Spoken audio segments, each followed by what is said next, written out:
Bit of a screenshotty thing. Excuse the thing being like that, but so my boy Joe was asking about this whole Leslie pedal that came out from Boss today. The rotary RT2.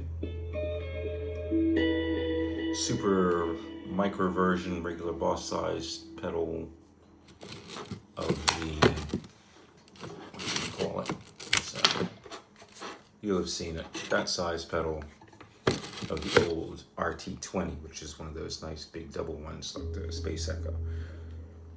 I've never really looked too much into the rotaries, but they've been coming up a lot of late. One of the ones that I have been seriously considering, strictly from a case of ergonomics, let's stretch this out,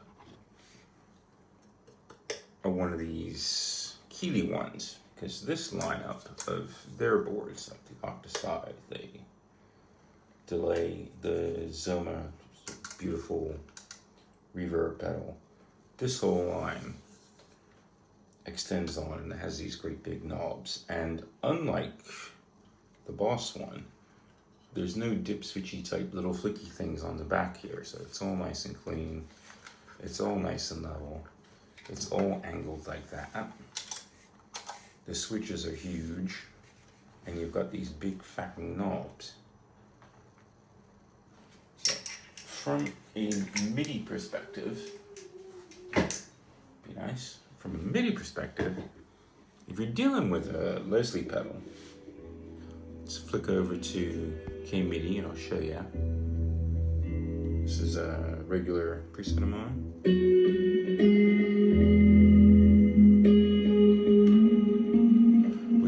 I'm going to change it here in the side, bring up the rotary, very similar to a Univibe as well. Yeah.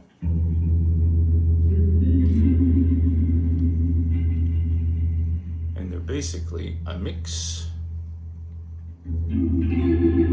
This will be exactly the same sort of thing that you've got in the Katana and in the Katana Go. Very simple. Change rate.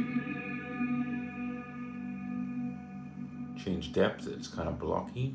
You'll hear that.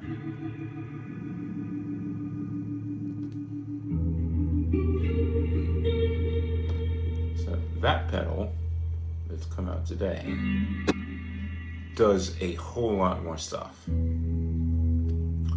Very interesting. Leslie is usually two rotating horns, one for the high ends, one for the bass end, and there's a very interesting sound, but there's nothing quite like the Doppler effect if you're in the room with a real big one. If you go watch a TPS episode that came out recently, I've put it in a little research playlist, it really showed the difference. There's a whole bunch of different pedals out there that have been going for years and years and years. It's a very popular fact, but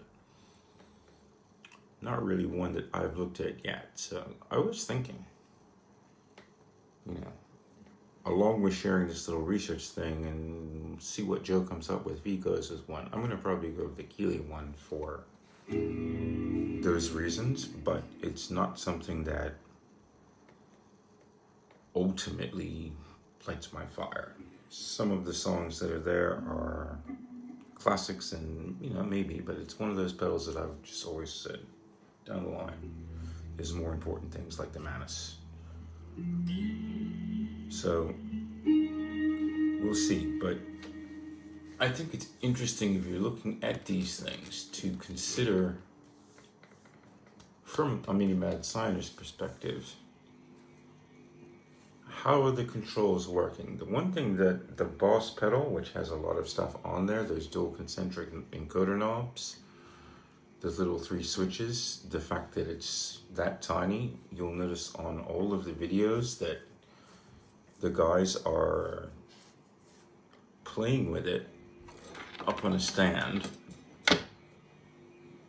right next to the video, obviously for recording, and here you can kind of do that and play and twiddle and twist. If it's on the floor though, and you've got switches in the back here, and you're on a big board, how are you going to get to them? those are kind of the things that I always think about when I'm looking at modeling versus real switches. And here, with all of this other Boss stuff, I don't know, I would experiment with that, experiment with the Helix, look at the other stuff, and maybe try and weed my way out of not immediately jumping on one of these things.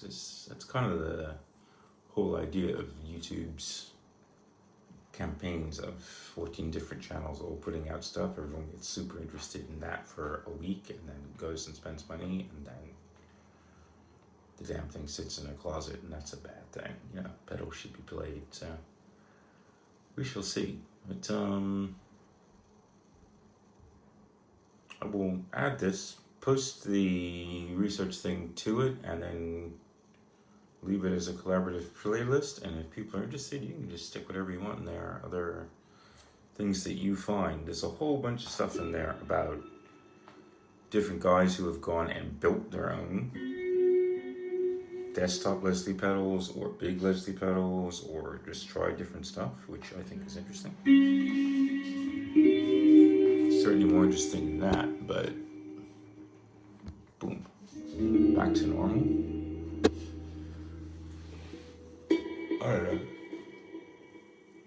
The ones here on the Boss haven't interested me that much. I do have TC Electronic ones. I do have Helix ones. I kind of would like to have a separate individual pedal, and that Keeley one is interesting, but Keeley are going to do MIDI stuff sometime next year, and that would probably be even better, so I'm going to try and wait. We shall see. We shall see how it goes. But anyway, I hope to have an answer for Joe that is more informed. You know, is that a cool one or isn't it not? Aside from all the billion modeling pedals and wireless pedals and all that stuff from Boss, I don't have a single Boss pedal. So maybe it's time, who knows.